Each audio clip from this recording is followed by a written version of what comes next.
Need a sound effect. Can't expect the show to start without a sound effect. Ooh, that's a nice promo.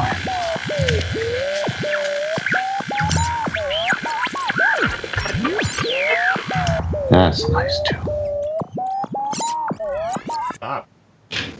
Yes. That would be a purdy double bottom if it happened. It would be purdy. So what you're saying is you can drink this coffee down to the rotation zone, and then later in the evening you'll have a double bottom?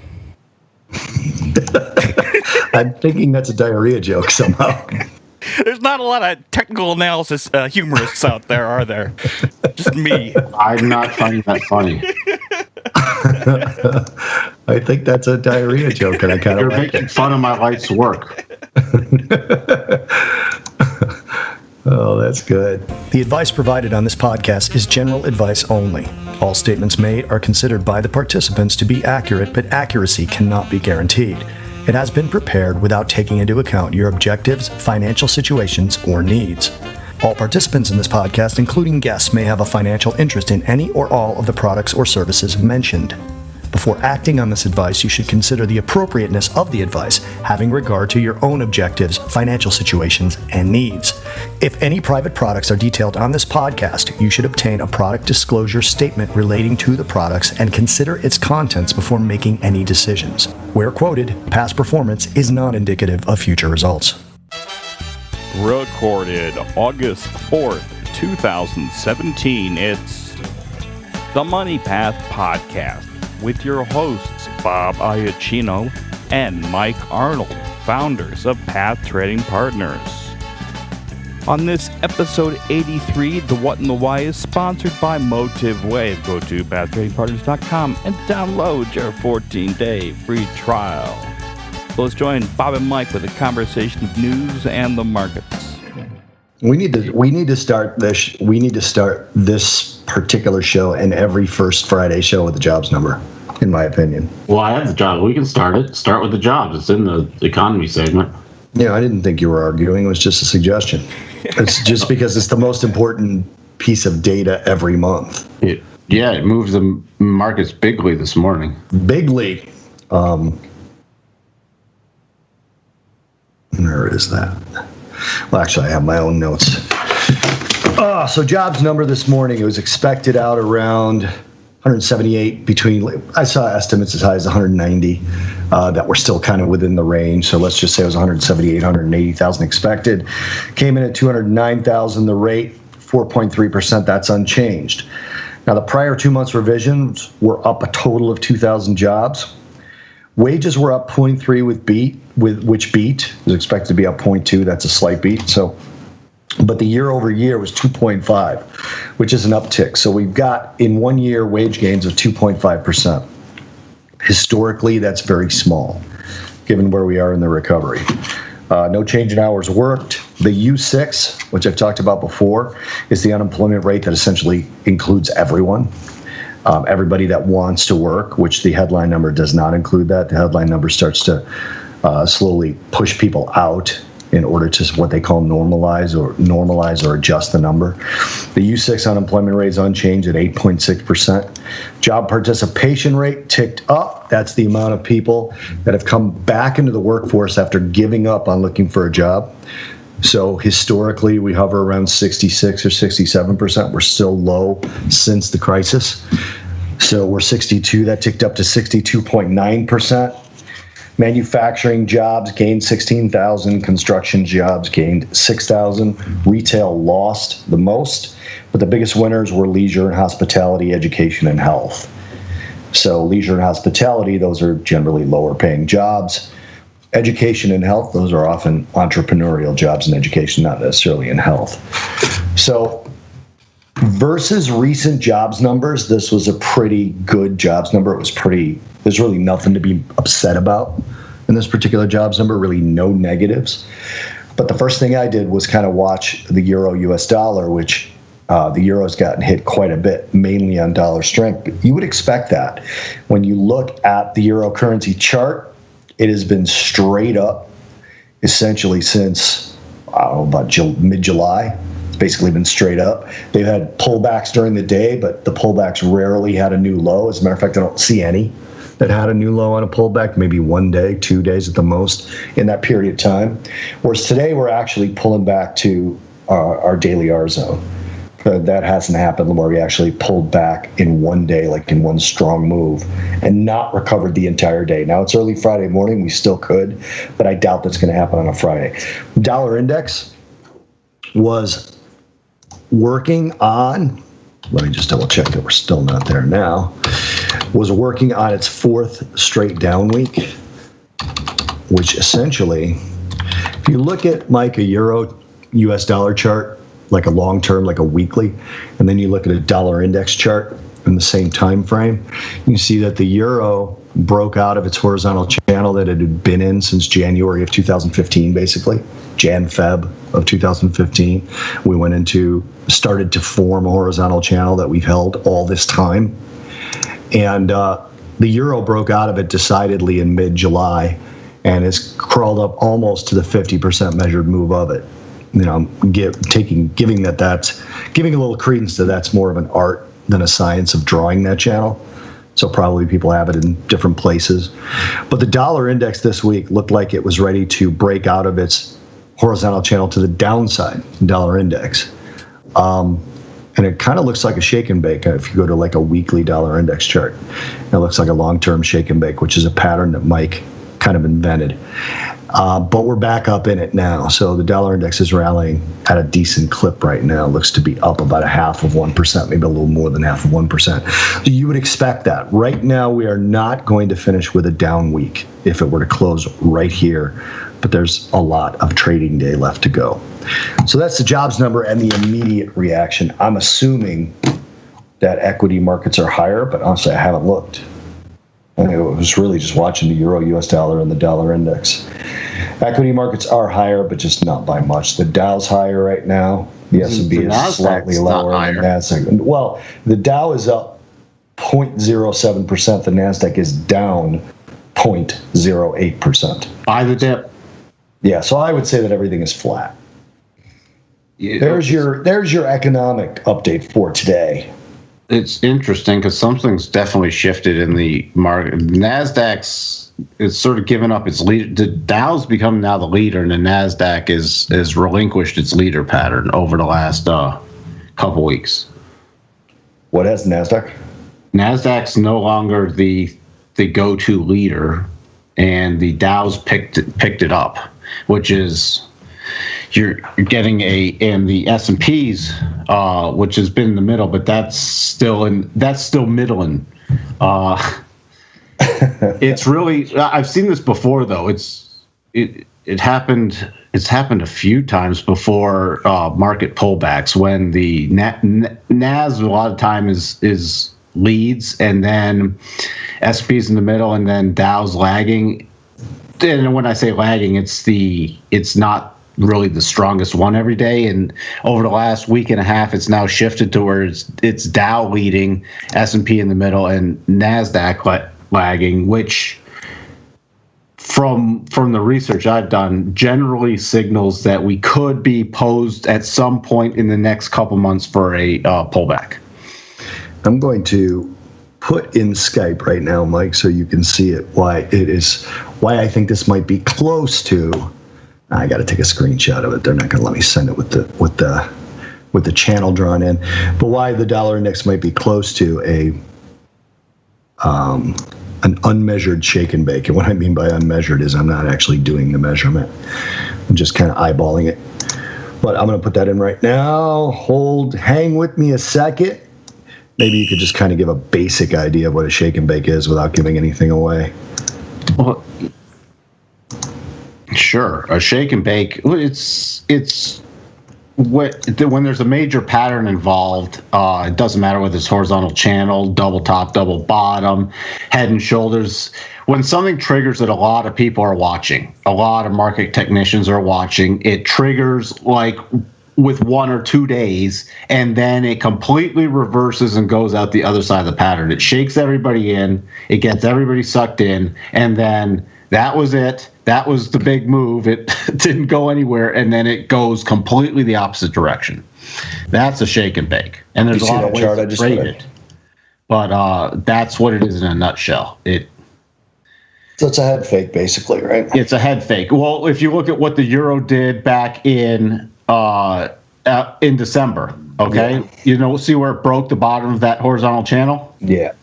And then it stayed down there like for a week, and then other side. Now, on a weekly chart, the other side can take a while, and it took until July, but it did not retest those lows ever. It lows came up, retested the prior low that triggered everybody getting in, and then it ran to the other side without much of a pause. So check out the dollar index chart I just put in the Skype. Dollar index chart. Well, there we go. This could be. We have to now. This is on what time? That's a weekly. Weekly. So we'll have to see. But if it holds here and then reverses strongly back in that channel, although it did shake and bake to the top on its. That's what I'm talking about. Yeah. Yeah. And that's the same timing as the euro weekly. Yeah. So that was dollar strength, and then boom, straight to. Especially over the last 3 months, it's been straight to the other side. I'm going to put into Skype right now the euro chart that I drew this morning, and it's also a weekly chart, and it's in there now. It probably references quite a bit of what you're talking about. You see it? Yep. So there's you have almost you have the 150 at 190. We almost hit the 150 already. You have 119.37. I have mine at 119.57. So we're only 20 pips apart. You see, I drew the blue box in there as a range of what it could be, given that that breakdown zone all the way to the left there. But I have the red line in the middle. So really, my target on this is 120.41 or so, because again, the channel that I drew is very rough. The lower channel, it's not very specific. Well, I'm rounding down to 120. Okay. That's what everybody's targeting anyway, right? I want the nice round number. So that is not only our jobs economic segment, but it's also our currency segment. Is that the name of Mike and Bob's romantic ballad sing-along? It's Jobs called, Economic? No, we're only 20 ticks apart. I like that. I'm going to write that song. Can you give me a riff? Can you give me a riff, please, Stafford? Yeah. We'll write that song. We're going to make it like a rock power ballad. What'd you say, Mike? 20. There it is. 20 pips apart. That's if we were doing the Motown version. Hold on. If we were doing the Motown version, it would be 20 pips apart. It's literally got to be a rock ballad. Then it's got to be ticks. Stafford, do you have a Sebastian Bach voice that you can do? Oh, yeah, I'm not going to unload my singing here. It's too good for you guys. Too good for you guys. Speaking of too good for something. Where's this going? Snap's lockup period, their first one was 150 days post-IPO, which triggered. And drove it down to 1191. Now it's back up to 1303, so... So bad. The high of 29.44 down to 11.91. So that's the 25%. I mean, that's like what percentage loss? Come on, Mr. Calculator. Wait, what? Say it again. We've been at 29.44 to 11.91 was the low. Hold on.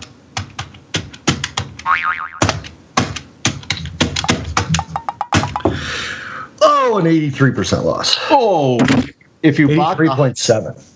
You bought the high tick. You suffered an 83.7. Well, here's what I like. You know that all of these guys that were in the lockup when it hit 2094 were counting their money. Yep. You know they were, because that's what those guys do. Uh-huh. And they're sitting there going, wow, I'm worth X amount of money right now. Well, they've taken a psychological 83.7% hit. And Blue Apron's still not a new low on the Blue Apron Death Watch. Still low of 605, trading 646 right now. So that's, it's come up, what, 40, 39, 41 cents. 41 cents off its lows. Big. So yeah, Snapchat. J.P. Morgan believes about 400 million shares owned by early investors became available on July 31st. So we're gonna have to see if the Snap does have some rallies. I think you're gonna have people unload some of them. I think some people hold on, hoping it comes back with some new amazing glasses or something. But that's interesting. Overall, this Schwab came out. This is why I also think the market's getting a little toppy in their second quarter earnings. Schwab reported that after years of avoiding equity, Schwab clients opened the highest number of brokerage accounts in the first half of 2017 since 2000. New accounts are at levels we have not seen since the last internet boom of the late 1990s, up 34% over the first half of last year. But maybe more important for the long-term growth of the organization is not so much new accounts, but new to firm households. And our new to firm retail households were up 50% over that same period from 2016. In total, Schwab clients opened over 350,000 new brokerage accounts during the quarter, with the year-to-date total reaching 719,000, making it the biggest first-half increase in 17 years. Wow. And E-Trade came out. Nearly a third of millennial investors are planning to move out of cash into new positions over the coming 6 months. By comparison, only 19% of Gen Xers are planning on doing that, and 9% of investors above the age of 55 are planning to buy in. Furthermore, according to the June survey from Legg Mason, nearly 80% of millennial investors plan to take on more risks this year, with 66% of them expressing interest in equities. About 45% plan to take on, quote, much more risk in their portfolios. So the death of the investor has been greatly exaggerated. Yeah, but who's the last to always rush in? Yeah, I know. What? That's usually a market top. What? Right, why can't so? Off the podcast, I'm sorry. Why can't I copy that information? It's asking me to install the Google Drive app. I don't know. Something changed with Google. I can't copy and cut and paste out of it anymore either. All right, can you send me that story, Mike? I actually need it's that the only story. place I have it. That's an album. That's okay. I can Google it. I can Google it. Go ahead. I can Google it. No That's problem. 3 different stories, though. There's got to be a way to cut and paste this, though.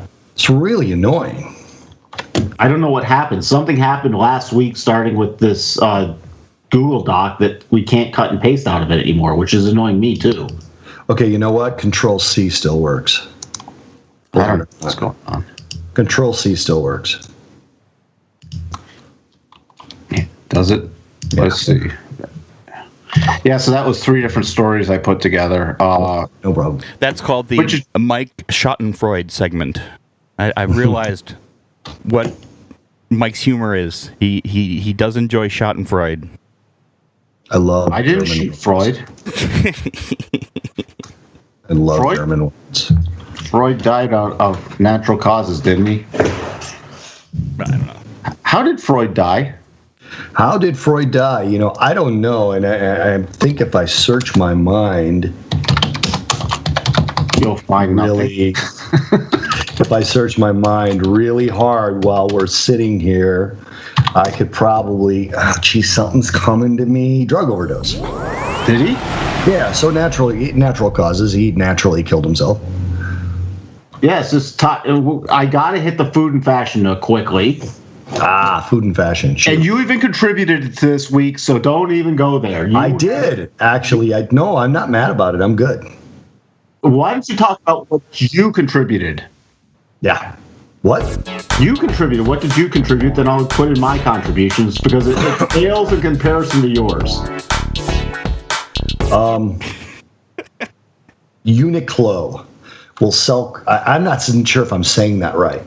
It's UNIQLO. Uniqlo is installing vending machines in airports to sell clothes.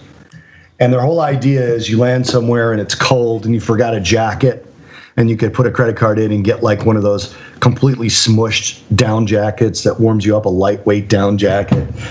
T-shirts. If you're on a plane, you spill your coffee on yourself and you got to go see mom, you can go in there and get a T-shirt.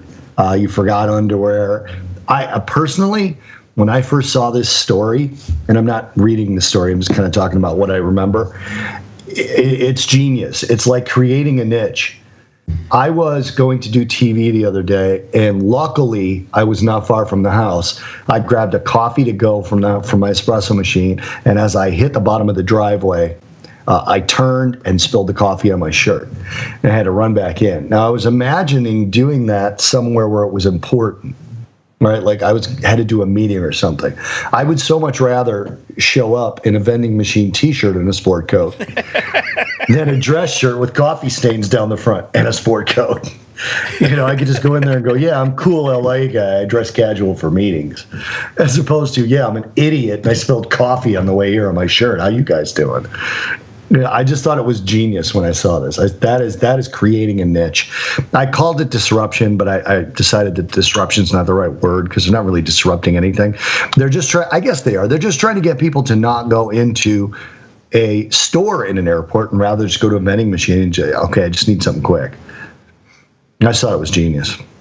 It is genius. It's not as genius as my food and fashion contribution. What's yours, Michael? Starbucks is actually serving up a new drink that combines coffee and beef jerky called the Pepper Nitro. Wow. Come on. I don't think this is going to... All right, so... Come on. Glass of Starbucks Nitro cold brew coffee is garnished with a piece of beef jerky on a bamboo skewer. But it's not just any beef jerky. It's gourmet beef jerky made from grass-fed beef. Of course it is. Right now, you can only get it at its Seattle location, main location, but I don't think that's going to turn around. If you're looking for a reason to buy Starbucks stock, I do not think the Pepper Nitro coffee is going to turn around their stock, which is right now trading $55.12, off from $64.87.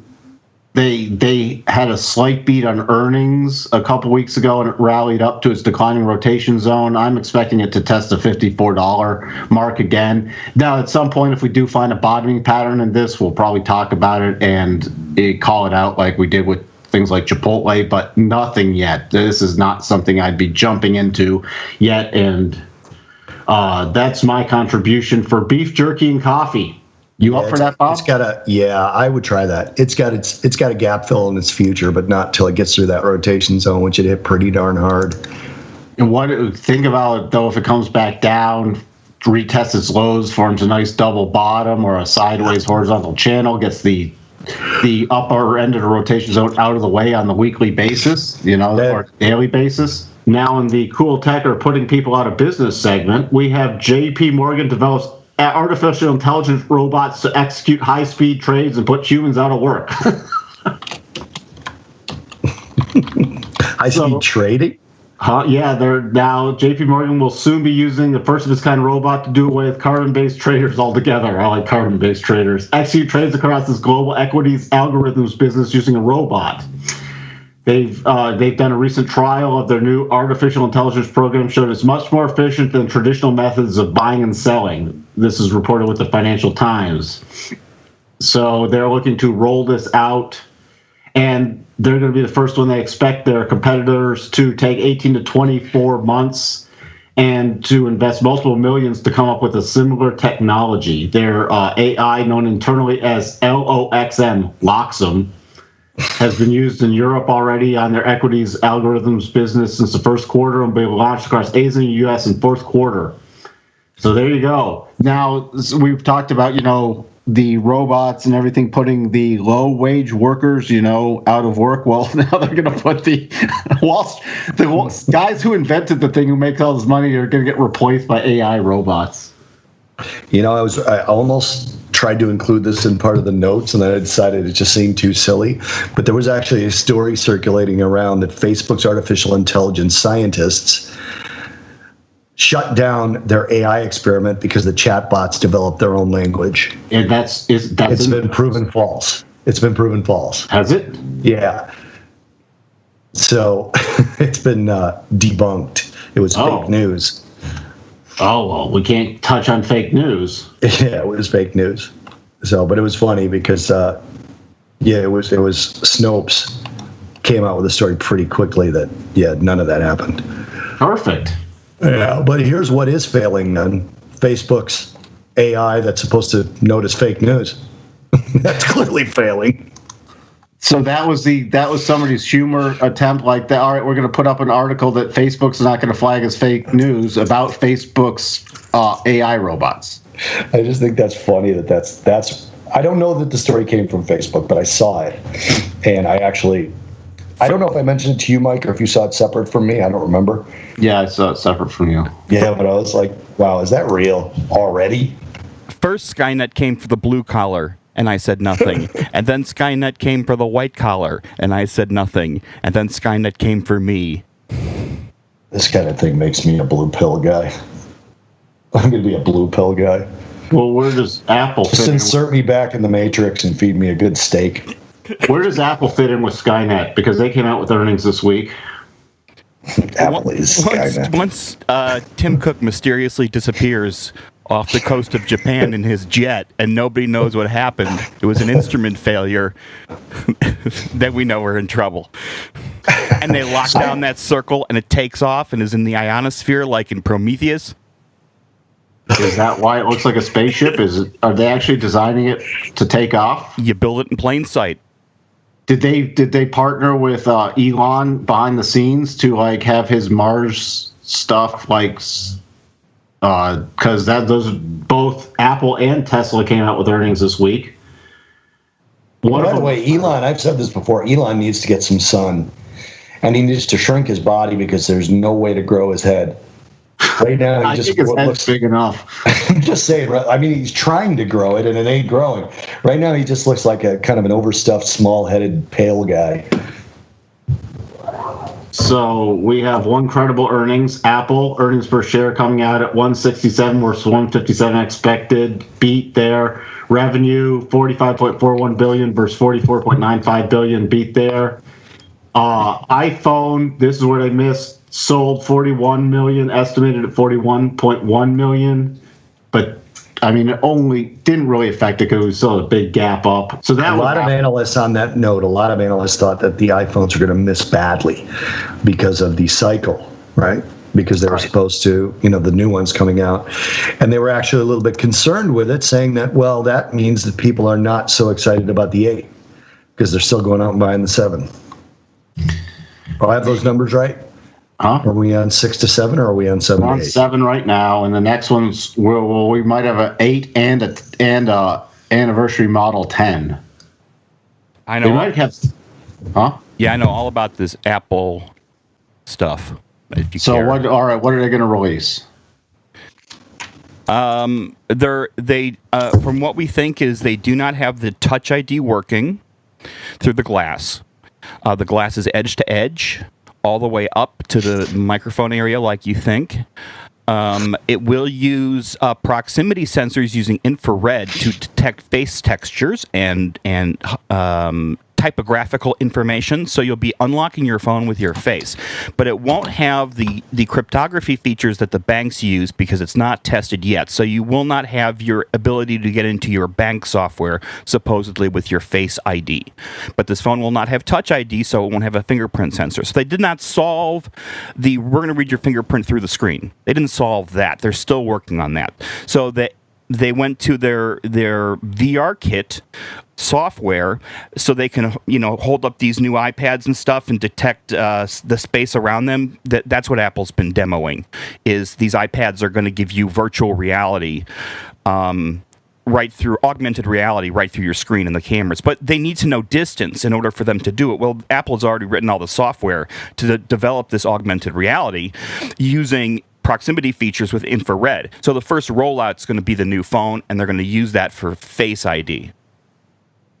And it's going to be the fastest. It's going to be the fast. Apple has taken over the complete graphics subsystem now from the company they were licensing it from. Like they took over the manufacturing and the designing from ARM. And this phone's going to be incredible.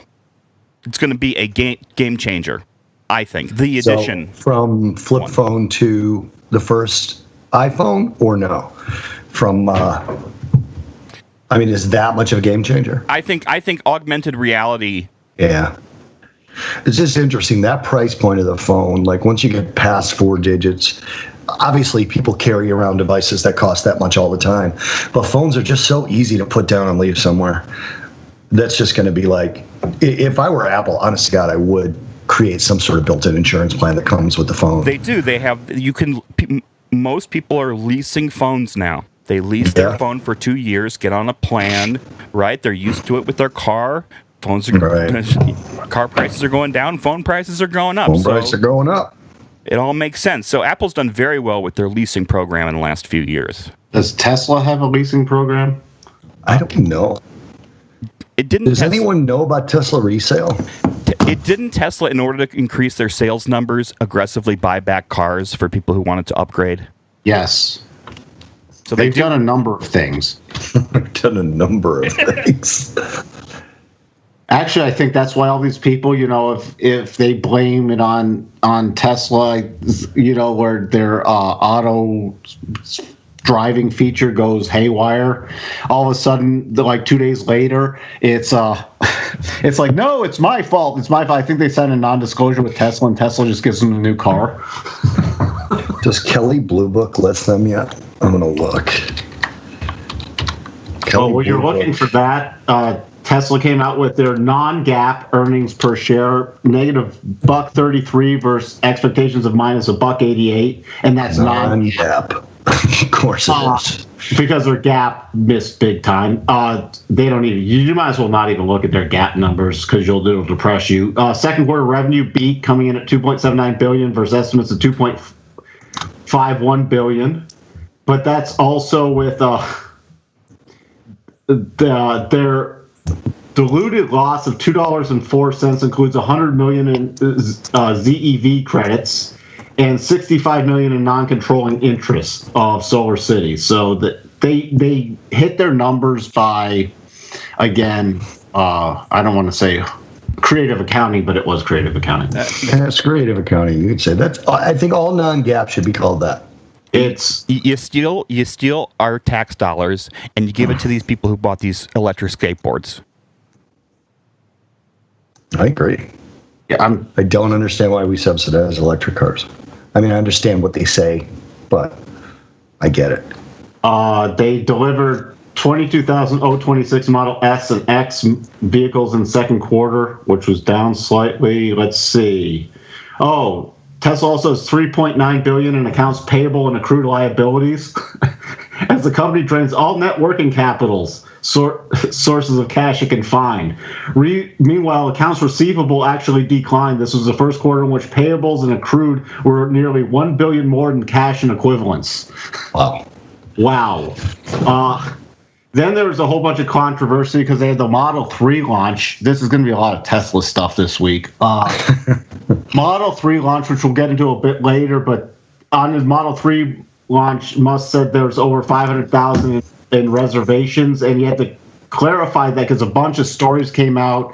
Journalists published some stuff that they couldn't get their reservations back. They had to wait 3-4 months. Some people say I got my reservation back right away when I canceled it. Other people were saying I couldn't get it back, and they promised me after the quarter. After the quarter and everything else. And there's a huge thing, and people were asking him, "Well, what's all right? You keep saying there's over 500K of what's your net reservations?" So he finally came out and said, with the earnings stuff, net reservations are down to 455K. Gross reservations were 518, and he was citing the 518 number.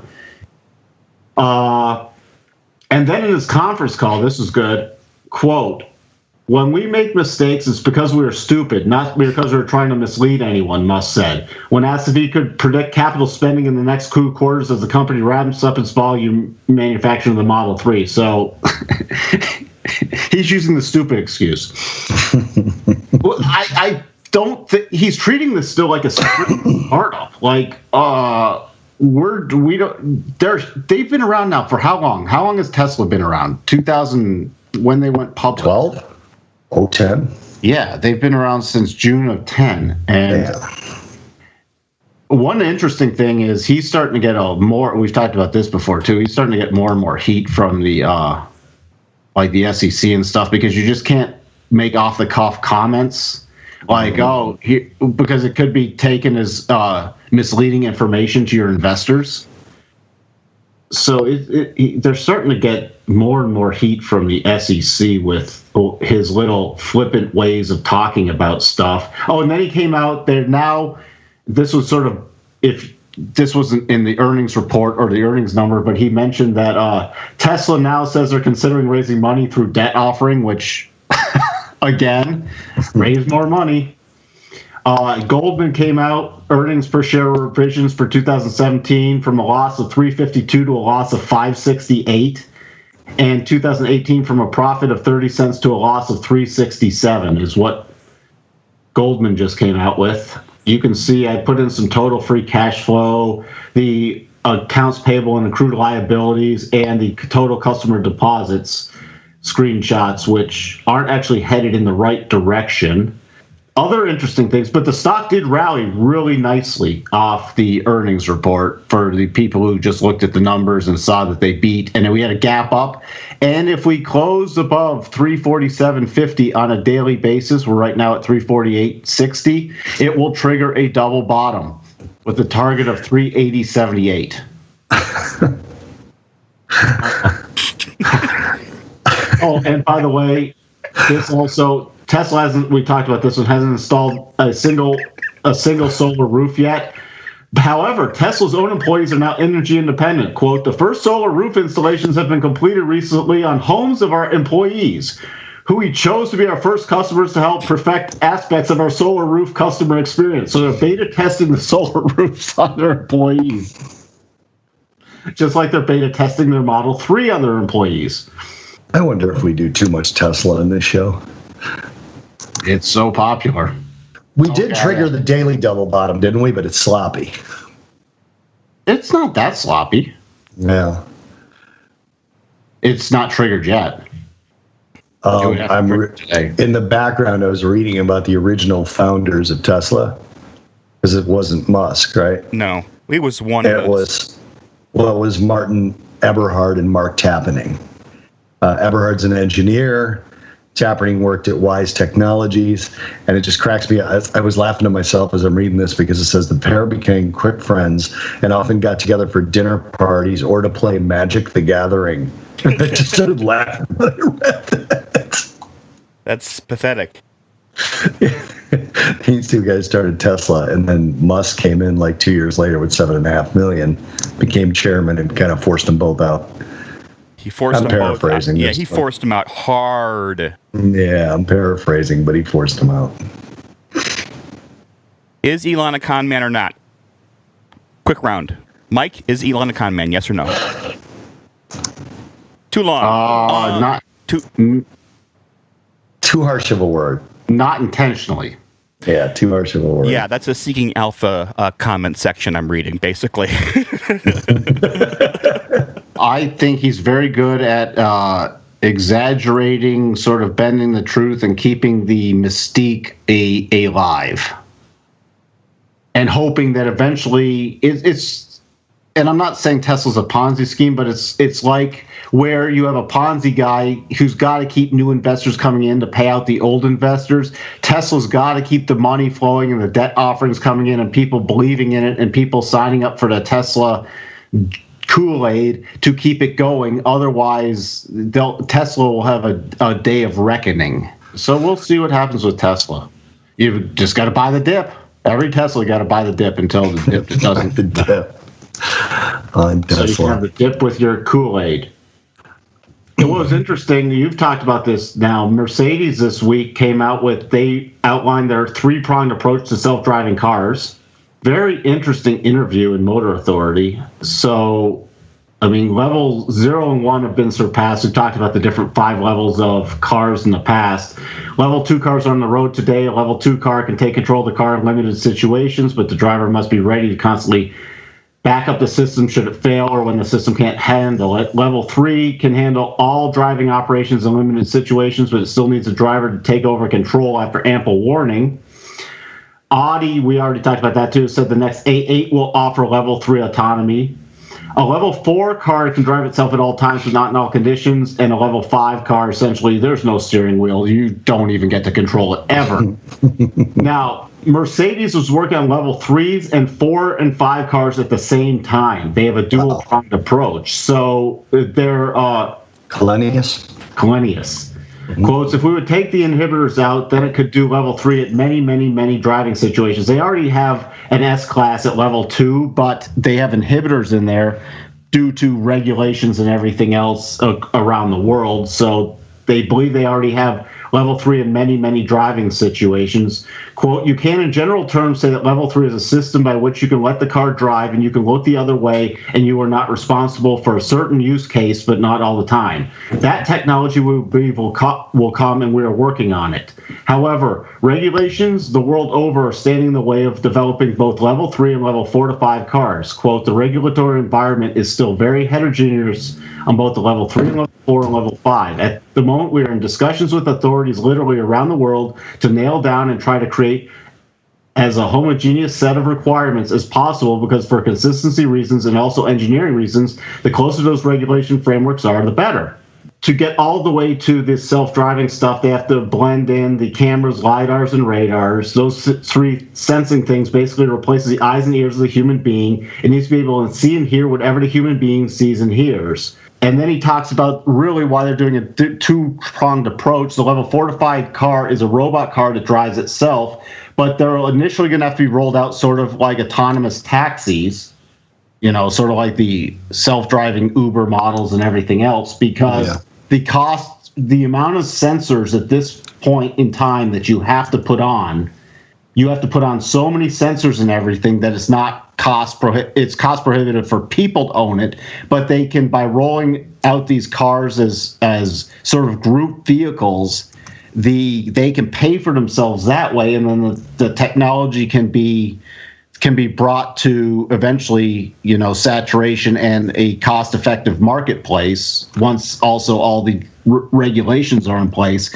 So that's why they're developing it simultaneously, where you won't be able to buy initial passenger cars with 4 to 5 autonomous driving. You'll just be able to get the level 3 autonomous driving. They're going to still produce the 4 to 5 cars and sell them to like Ubers and Lyfts and everything else, and municipalities and taxi companies.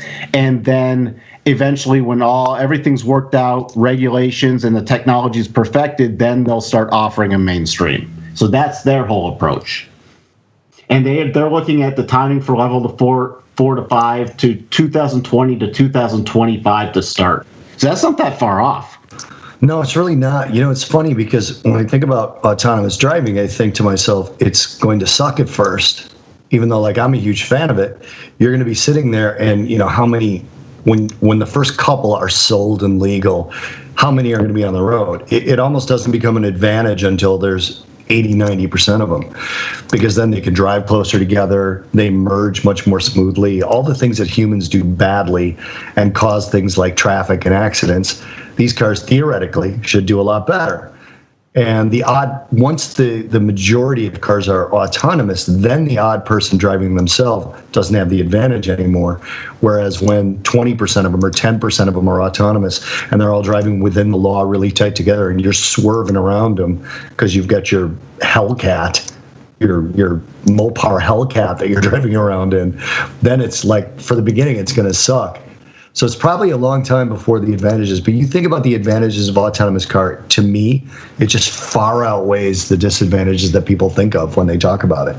Well, I want to be able to drive myself. Okay, crash yourself then. Go ahead and crash yourself, because it's the cars are going to do so much better of a job of what humans do poorly. And it's going to be one of those things that when an autonomous car does get into an accident, there's going to be an uproar, but they're going to be wrong. I think municipality-wise or government-wise, all the autonomous cars are going to be quarantined. Human drivers can go there, but they can't come out. And that quarantine zone will just get so large until the human zone gets smaller and smaller and smaller, and the only place you can drive your Hellcat is down Old Route 66. That's actually a cool thought. If you say to yourself, these are the places where you can drive, where you can self-drive, and all the rest are restricted. So we get into this idea of it's not going to enjoy its true advantage until it's regulated and legislated. I got a Tesla with a 381. What was that? I'm just talking to myself. We've got Tesla going to 381 approximately. 381? $381. I have 380.78. I have not tweaked my levels yet, so. You're giving me, that's 22 cents apart. Yours is fine. We're only allowed to be 20 ticks apart. Another thing, Germany to take on Tesla with the Gigafactory rival. Germany's executives are preparing to announce a new home for lithium-ion battery plant designed to rival the output of Tesla's Gigafactory. Saw that. That was interesting. Yeah, so... I mean, again, it wasn't this thing where did Tesla actually think they were going to have the only gigafactories and the only electric cars. These guys are going to be able to catch up to them awfully quick. That's why I find interesting, and you've alluded to this, is the more and more Mercedes and BMW and Audis all roll out their stuff, it makes it very interesting for Tesla. Right, I've got 880.78. What did you have? The battery boom, global battery manufacturing capacity is set to more than double by 2021. So we do know electric cars probably aren't going away. No. Even though Elon will be in manufacturing hell with the Model 3 for the next 6 to 9 months. Although he did announce today they reduced the price of the Model X and added more standard options. That was quite interesting, just came out today. They're lowering their price. $3,000 price drop today. The Model X 75D now starts at $79,500 with the standard 5C configuration, or exactly $5,000 more than the Model S with similar options. So the Model X and S are only $5,000 apart. And Tesla explained the price change in a statement. When we launched the Model X 75D, it had a low gross margin. As we've achieved efficiencies, we're able to lower the price and pass along more values to our customers. They got a $450 million loan from the Department of Energy, which they paid back. Just, for the record, they paid it back. And there's still isn't there still a federal $5,000 tax credit, but it's expiring soon? Well, they estimate they've already got 140-something thousand of those burned up. That's what's interesting with this Model 3 rollout, because they're rolling out the more expensive Model 3 first, and they're not set to do initially the cheap Model 3 that could start at $35,000 until sometime early next year. But it's looking like if they continue with 20,000 deliveries of S and X through the next 2 quarters, that's going to burn up 40,000 more, which takes it to 180. And then whatever Model 3s they can deliver, essentially by first quarter next year, the $7,500 tax credit is going to be gone. To be precise, it will then immediately be cut in half to $33,750 for 6 months, and then it will be cut in half again for another 6 months. But the big chunk of it will go away. Here's my prediction: when it starts going away, California will make up the difference for just the people in California. I've heard that. I think I've heard that actually. It might have been from you though. I think they will actually pass legislation to say, okay, government's gone away. So if you're in California, you'll still be able to get the big tax credit. But if you're anywhere else in the country, it'll dry up for Tesla first. That's the first company that's going to hit cap out on the 200,000 vehicles, which should be interesting with how that affects their Model 3. Yeah. Because there's just a survey that came out yesterday of Tesla Model 3 conversion projections. 54% of respondents who have placed a deposit on a Tesla 3 say they probably or definitely will cancel.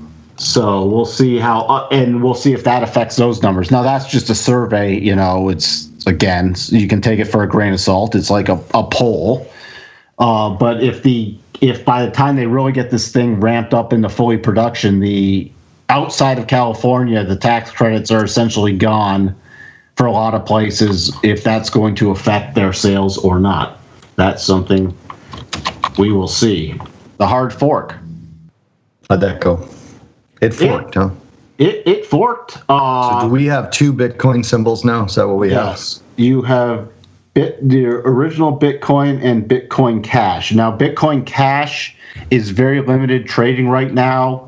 I mean, if you got your private keys, like we said about, you have Bitcoin Cash. If you left it in your trading account, it depends on where your firm's with, because some are offering Bitcoin Cash, some are not. Coinigy just came out last night and said they'll be offering Bitcoin Cash January 1st, 2018. Bitcoin Cash was trading up to close to 800 for a while, but now it's dropped back down, mainly because people couldn't sell it.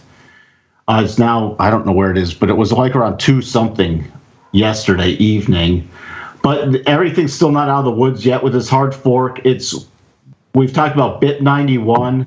Now, things which got activated this week, but we still have BIP 141 to be activated in a couple weeks, and then another 2 weeks before that starts getting enforced. So the earliest, we've talked about the SegWit, which increases the capacity. The soonest that will be active and functioning on the network is mid-August. So we're still going to have some Bitcoin volatility coming up in the next couple weeks.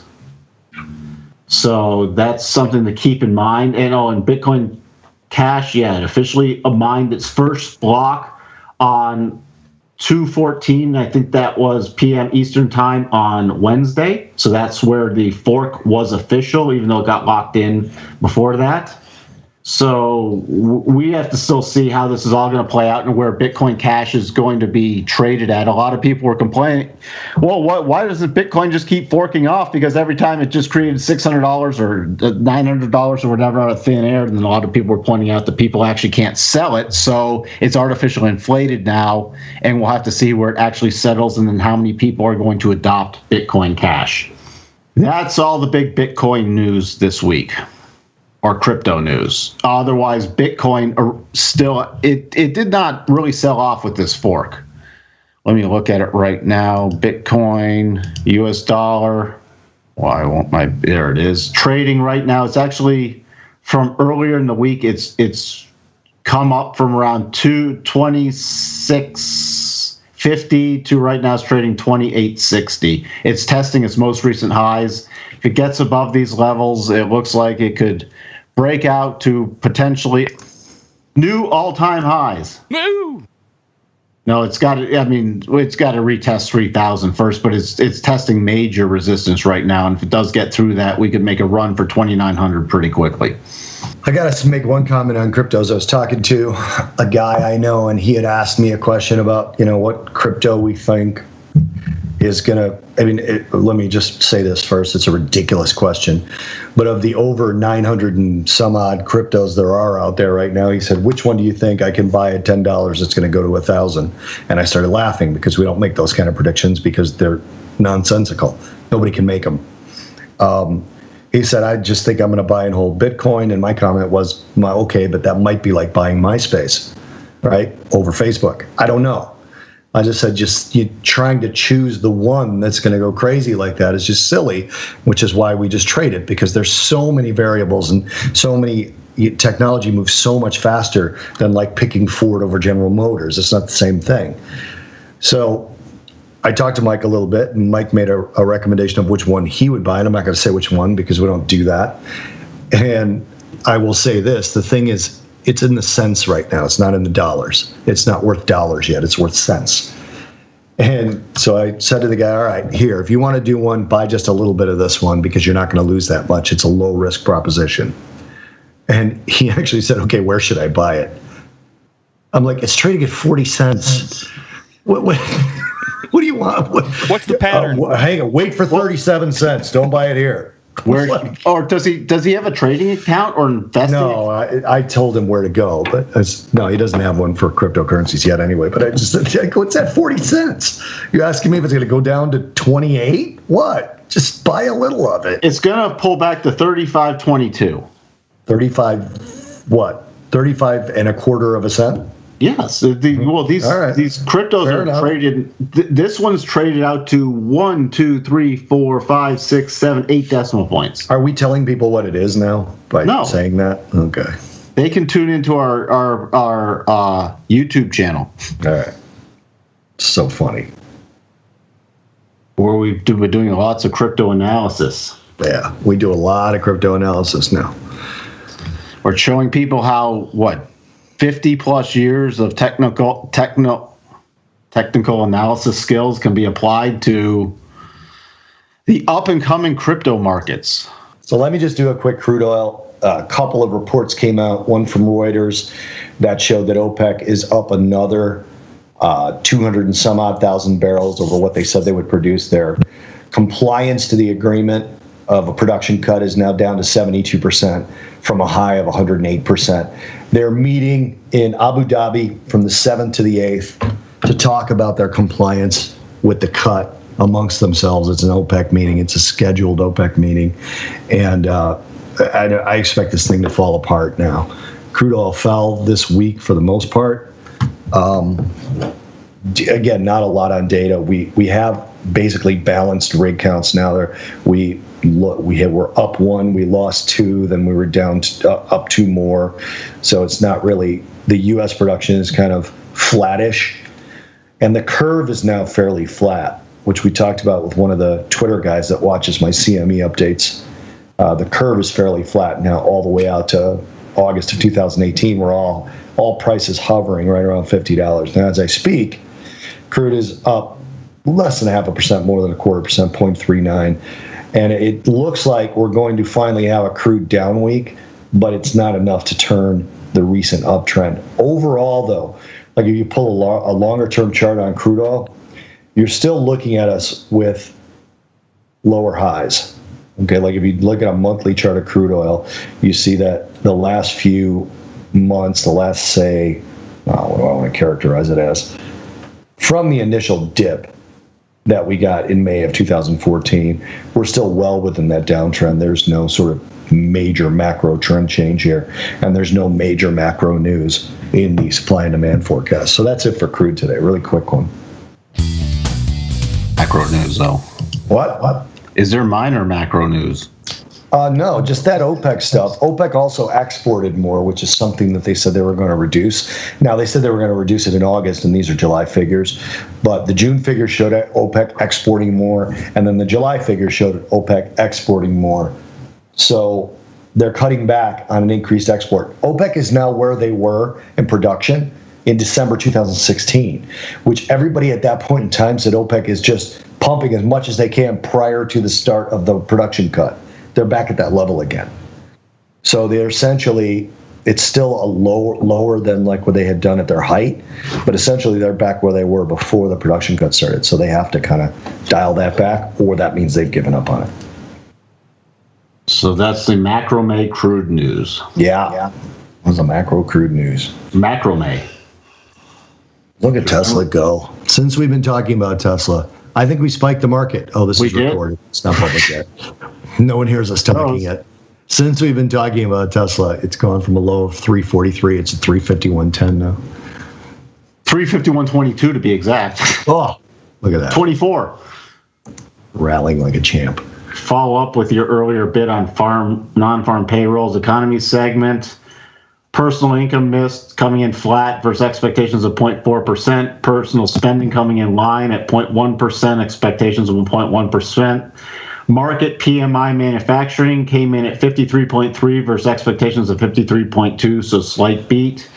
ISM manufacturing came in at 56.3 versus expectations of 56.5, so slight miss. PMI services came in 54.7 versus expectations of 54.2, which is a beat. And ISM non-manufacturing came in at 53.9 versus expectations of 56.9, which is a pretty large miss. Let's see, factory orders coming in at 3% versus expectations of 2.9, and last of 0.3%. So that beat across the board and was a big uptick from last factory orders. Yesterday, the initial GDP Now model from the Fed came out at 4%, and they just revised one this morning, dropping it to 3.7% for the third quarter of 2017. Goldman came out with their third quarter GDP estimate and raised it from 2.4 to 2.5, and cuts the second quarter from 2.4 to 2.3. Interesting. And in latest Fed speak, Bullard doesn't support further moves in the near term. Meister, GDP should grow slightly above 2% over the next year. Williams, jobless rate will hold above 4% through 2018, inflation to rise to 2% within 1 to 2 years. He also said that he supports beginning to trim the Fed's balance sheet this fall. quote, this fall. And the Fed balance sheet unwind is, quote, baked into the cake for the markets. Do you believe that is baked into the cake? Yes. Okay, so you agree with Williams. I do. I believe it's baked in. And then Rosengren just, quote, we certainly have to be attentive to the low inflation numbers, according to the Wall Street Journal. Quote from that. That's all we have on the economy segment. Any other comments related to Fed or economy or anything else? No, that's it. Well, then we can go to internationals. Bank of England left their rate unchanged on a vote to 6-2. Carney says they can support the economy through the Brexit adjustment, and some tightening is needed in the next 3 years. Next 3 years? Yeah, the next 3 years. that just registered. Next 3 years. Yeah. Wow, no wonder that. I mean, the dollar is screaming against the Canadian dollar. It's up 0.5%, which is a scream for that particular pair. I'm actually just looking at that. I mean, it's been up. How's the Canadian dollar related to the Bank of England? Ah, Jesus, I thought it was Bank of Canada. I'm sorry. My bad. Carney's American. But look at, I mean, the pounds has a pretty nice, huge sell-off over the last couple days. Yeah, it does. That's a decent sized move. It's going to drop probably 2 handles. Yeah, it's 0.75% right now. What was the high a couple days ago? Was 132.67. We're trading right now at 130.35. So that's over 2 handles. Yeah, down 0.75% today. And yesterday's move was almost as big. And then did you see the Bank of Japan board member Takahide Kyuchi? I hope I said that right. We're just going to leave that one out there. Bank of Japan may reach limit of JGB purchases in the middle of 2018. Bank of Japan can't continue to purchase JGBs forever. And 2% inflation goal unachievable in foreseeable future. Yeah. I feel like that's, I think everybody's hot is what that is. One of the board members finally said it, though. Mm. Well, they're going to run out of stuff to purchase. They're going to own everything. What happens when you own the market? Like when you own 80% of the market, what happens? Well, that's the true definition today of printing money.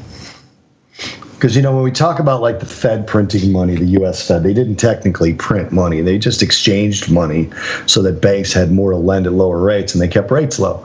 Like all they did was exchange money overnight. Very little of the Fed's money printing made it to the economy. Not directly. It made it to the economy, of course, but it was between banks and the Feds, a lot of that adjustment.